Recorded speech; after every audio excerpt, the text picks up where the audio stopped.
এই চৌরাস্তা এলাকায় ছিনতাইকারী, মাদক ব্যবসায়ী আর চাঁদাবাজ বাদ দেয়, ভালো মানুষ খুঁজে পাওয়া খুব দুষ্কর।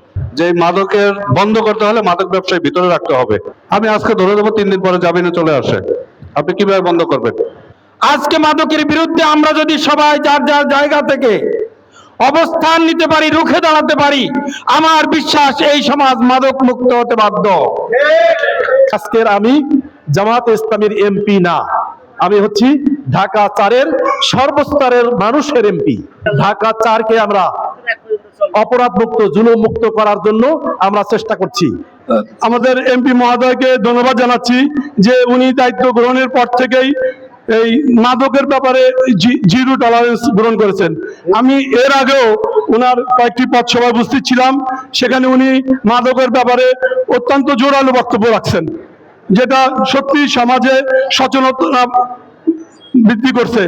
আমি একটা বিষয় বলতে চাই, আসলে আমি এই মাদকের ব্যাপারে অনেকবারই খেয়াল করছি যে আমরা যখন একজন মাদক সেবীকে মাদক কারবারিকে ধরি, কিছুদিন জেলে থাকার পরে আইনের ফাঁকফোকর করে উনি বেড়ে যায়।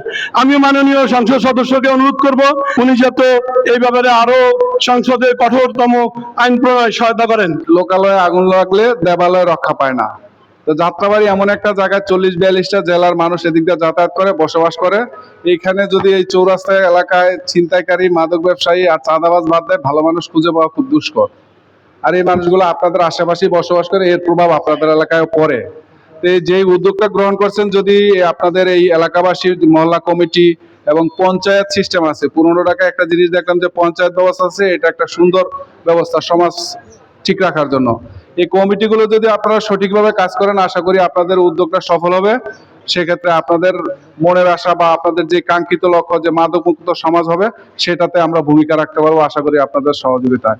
আসলে মাদকের বিষয়টা সবাই জানে, যে এটা আমরা বলতেই আসছি, সবাই জানে যে মাদকের কুফল সুফল, মাদক খেলে কি হয়, মাদকের কি অবস্থা। তবে আজকে যে প্রোগ্রামটা করছেন আপনি, এটাই দরকার ছিল। আইন শৃঙ্খলা বাহিনীর একার পক্ষে মাদক নিয়ন্ত্রণ সম্ভব না। আজকেও আমাদের কমিশনার স্যার এক জায়গাতে মিটিং করেছে, সেখানেই একই কথা বলছেন। অর্থাৎ এই জনসচেতনতা এবং মহল্লা থেকে এইভাবে প্রতিরোধ করাই দরকার, এটাই দরকার। এক ভাই কিন্তু এখানে বক্তব্যে বলেছিলেন যে কথাটা, যে আমরা যারা বাড়িওয়ালা আছি, এই বাড়িওয়ালারা কার বাড়িতে ভাড়াটিয়া আছে, কতটা ভাড়াটিয়া আছে, ভাড়াটিয়ার পেশা কি, সে কি কাজ করে। যদি মাদক ব্যবসায়ী হয়ে থাকে, মাদকের সংশ্লিষ্ট হয়ে থাকে, তাকে পুলিশের হাতে দিতে হবে অথবা তাকে এখান থেকে তাড়ায় দিতে হবে। এই পশ্চিম ধোলাইপাড়কে যদি এই মহল্লাটাকে আপনারা মাদক মুক্ত ঘোষণা করতে পারেন, আমার মনে হয় সম্ভব। যদি আপনারা সচেতন হন, বিশেষ করে বাড়িওয়ালা যারা, আপনারা প্রত্যেকে এভাবে ওয়াচ করেন যে কার ভাড়াটিয়া মাদক ব্যবসায়ী। এটা করতে পারলে আমি মনে করি যে মাদক দূর করতে পারবেন। পাশাপাশি যে কিশোরগঞ্জের যে বিষয়টা বলতেছেন, এই আপনারা সবাই অবগত যে 5ই আগস্ট পরবর্তী 5ই আগস্টে এই আইন শৃঙ্খলা বাহিনী বিশেষ করে বা সারা বাংলাদেশের যে একটা বিষয় ঘটে গেল, সেখানে আমরা নির্যাতিত, নিষ্পেষিত বা গণরোষের শিকার। তারপরে পুলিশ, বর্ণাঢ্য যে বাহিনী আছে, সবাই এখন ঘুরে দাঁড়িয়ে আছে। দেশে একটা নির্বাচন হয়েছে, নির্বাচনের রাজনৈতিক সরকার ক্ষমতায় উঠছে, আস্তে আস্তে একটা সবকিছু ডেভেলপ হচ্ছে। তারপরে একটু আমি মনে করি যে এই কিশোরগঞ্জের যে উৎপাদ, এটা অভিভাবকের তাদের যে নজরদারি, সেটার অভাব।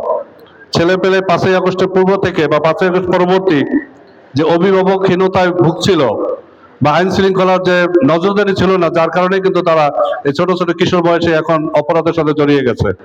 আপনারা আপনাদের সন্তানের প্রতি নজর রাখেন, প্রত্যেক সন্তানের প্রতি যার যার বাবা মা আছে আপনারা খেয়াল রাখেন যে আপনার সন্তান কোথায় যায়, কোথায় থাকে, কার সাথে ঘুরে, কি করে, এ বিষয়ে লক্ষ্য রাখেন। আশা করি এটা নিয়ন্ত্রণে আসবে। যে মাদকের বন্ধ করতে হলে মাদক ব্যবসায়ী ভিতরে রাখতে হবে। আমি আজকে ধরে দেবো 3 দিন পরে জামিনে চলে আসে, আপনি কিভাবে বন্ধ করবেন? যার কারণে আমি অনুরোধ করি এই বিষয়টা আপনার সংসদে তুলবেন। অনেক লোক সেই গাছ মারিয়ে যাচ্ছে, গাড়িগুলো ঘুরে ঘুরে যাচ্ছে, গাড়ি যেতে পারতেছে না। ছোট্ট একটা বাচ্চা খেলার চলে ওই গাছটাকে টেনে টেনে সরানোর চেষ্টা করলো। এটা দেখে আশেপাশে থেকে আরো কয়েকজন নেমে আসছে। কয়েকজন নেমে এসে হাত যখন ধরলো, তখন গাড়ির ড্রাইভাররা, সিএনজি ড্রাইভাররা সবাই মিলে একত্রে ধরে ওই গাছটাকে সরাতে সক্ষম হলো। আবার রাস্তাটা সচল হয়ে গেল, স্বাভাবিক হয়ে গেল। শুধুমাত্র উদ্যোগের অভাব।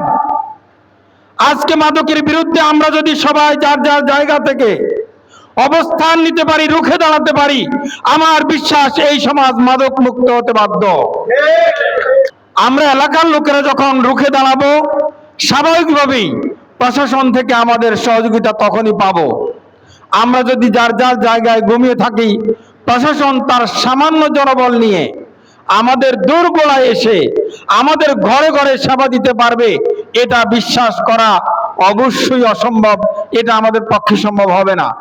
এজন্য প্রশাসন আমাদেরকে সহযোগিতা করার জন্য প্রস্তুত।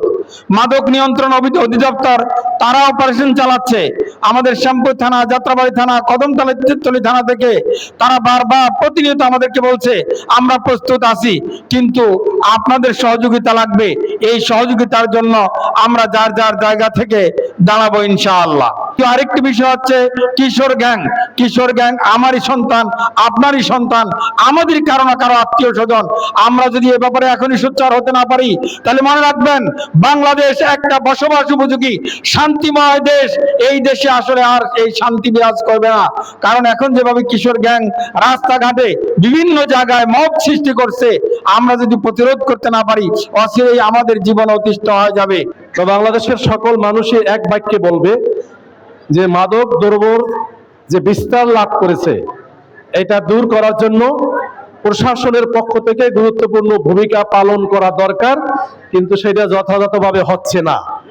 এটা হচ্ছে সাধারণ জনগণের বক্তব্য। আবার আমাদের প্রশাসনের বাইরে যারা আছেন তাদের বক্তব্য হলো যে আমরা সর্বোচ্চটা দেওয়ার চেষ্টা করছি। আমরা মাদক দ্রব্য যারা বিক্রি করে কিংবা সেবক যাদেরকে আমরা পাই তাদেরকে আমরা অ্যারেস্ট করে প্রশাসনের কাছে হস্তান্তর করি। এভাবে আমরা বক্তব্য দিতে পারবো, কিন্তু সমাধান তো নেই। এভাবে কি সমাধান হবে? আমাদের সমাধান বের করতে হবে। আপনারা দেখেছেন প্রথমত আমি এই বিগত সংসদে 3 দিন কথা বলেছি। আমি সংশ্লিষ্ট মন্ত্রণালয় বরাবর ডিউ লেটার দিয়েছি, এবং আপনারা জানেন যে সংসদের কার্যপ্রণালী বিধি অনুযায়ী নোটিশও প্রদান করেছি। আমি ওই বেশি যেদিন সময় পেয়েছিলাম সেদিন বলেছিলাম যে মাদকের ব্যাপারে সকলেই বললেন ধ্বংস হয়ে যাচ্ছে, যুবকরা শেষ হয়ে যাচ্ছে, এক বসবাসের অনুপযুক্ত, এভাবে অনেক কথা বলা হয়েছে, কিন্তু এর সমাধান তো কোনো আলোচনা হয় না। এর সমাধানটা কি তাহলে? এই ব্যাপারে আমি তাৎক্ষণিকভাবে স্বরাষ্ট্রমন্ত্রীকে অ্যাড্রেস করে বলছিলাম এই ব্যাপারে আপনার পক্ষ থেকে সমাধান আসা উচিত, এবং আমি ওখানে কয়েকটা পয়েন্টে কথা বলেছিলাম। 1 নম্বরে হলো যে মাদকের উৎস, একটা বড় উৎস হচ্ছে আন্তর্জাতিক মার্কেট। সেখান থেকে এটা ঢুকতে না পারে, এই ব্যাপারে আপনি কার্যকর ব্যবস্থা গ্রহণ করুন। এরপরে যারা বাংলাদেশের ভিতরে যারা মাদকের ব্যবসা করে, সিন্ডিকেট করে, এদেরকে আপনি আইনের আওতায় নিয়ে আসেন। আর 3 নম্বর হলো গণসচেতনতা সৃষ্টি করার জন্য ব্যাপকভাবে কর্মসূচি নেওয়া। এবং সবশেষে বলেছি এর জন্য দরকার একটি আইনের অ্যামেন্ডমেন্ট।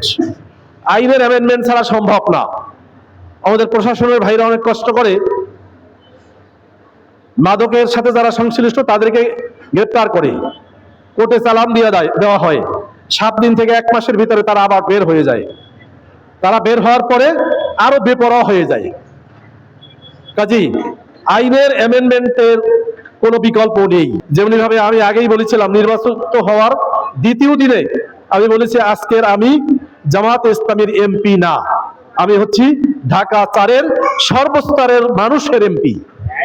এবং সেভাবেই আমি আমার দায়িত্ব পালন করার জন্য চেষ্টা করছি, কারণ আমি জানি দায়িত্ব হচ্ছে একটা আমানত, এবং এই এলাকায় বসবাসরত প্রত্যেকটা মানুষের ব্যাপারে আমাকে জবাব দিতে হবে। আমি যদি কোনো বেআইনসাফি করি, ইনজাস্টিস করি, তাহলে আমাকে আদালতে আখিরাতে আল্লাহর কাছে জবাব দিতে হবে। কাজেই এই অনুমতি নিয়ে আমি চলি। আপনারা অপরাধের সাথে যারা জড়িত, এদের সংখ্যা কিন্তু বেশি না, এদের সংখ্যা কম, কিন্তু সমস্যাটা হয়ে গেল যারা অপরাধ এদের সাথে জড়িত না, যারা এই অপরাধের উচ্ছেদ চায়, যারা এই অপরাধের কে দেখতে চায় না, তারা সংঘবদ্ধ না, তারা বিচ্ছিন্ন। যার কারণে আপনি একটা কিছু বলবেন, আপনার উপরে হয়তো বা কোনো আক্রমণ হতে পারে, ক্ষতি হতে পারে। আপনার সন্তান স্কুলে যায়, মাদ্রাসায় যায়, কলেজে যায়, তাদের উপরে কোনো আক্রমণ হতে পারে, এই ভয়ে আপনারা কিছু বলছেন না। কিন্তু এখন যদি ঐক্যবদ্ধ থাকেন, ঐক্যবদ্ধ ভাবে যদি আপনারা এর বিরুদ্ধে অবস্থান নেন, তাহলে আমি আশাবাদী যে যারা এই অপরাধের সাথে জড়িত তারা এই অপরাধ বন্ধ করতে বাধ্য হবে ইনশাআল্লাহ। সর্বশেষ স্বরাষ্ট্রমন্ত্রী যে ব্রিফ দিয়েছিলেন সব শেষ দিন, তিনি এই মাদকের ব্যাপারে, চাঁদাবাজির ব্যাপারে, যাদের কাছে অবৈধ অস্ত্র আছে এ ব্যাপারে তিনি স্পষ্ট কথা বলেছেন এবং ইতিমধ্যে অভিযানের নির্দেশনা দিয়েছেন। আমরা আশা করি এটাকে আরো জোরালো করা হবে। আমি বিরোধী দলের এমপি হিসাবে আমার পক্ষ থেকে, আমাদের পক্ষ থেকে এই সব ধরনের অন্যায়ের বিরুদ্ধে জিরো টলারেন্স, এটা আমরা বাস্তবায়ন না হওয়া পর্যন্ত আমরা বলতেই থাকবো, আমরা করতেই থাকবো এবং আমাদের স্বার্থের ভিতরে যা আছে সর্বোচ্চটা করব। ঢাকা 4কে আমরা অপরাধ মুক্ত, জুলুম মুক্ত করার জন্য আমরা চেষ্টা করছি।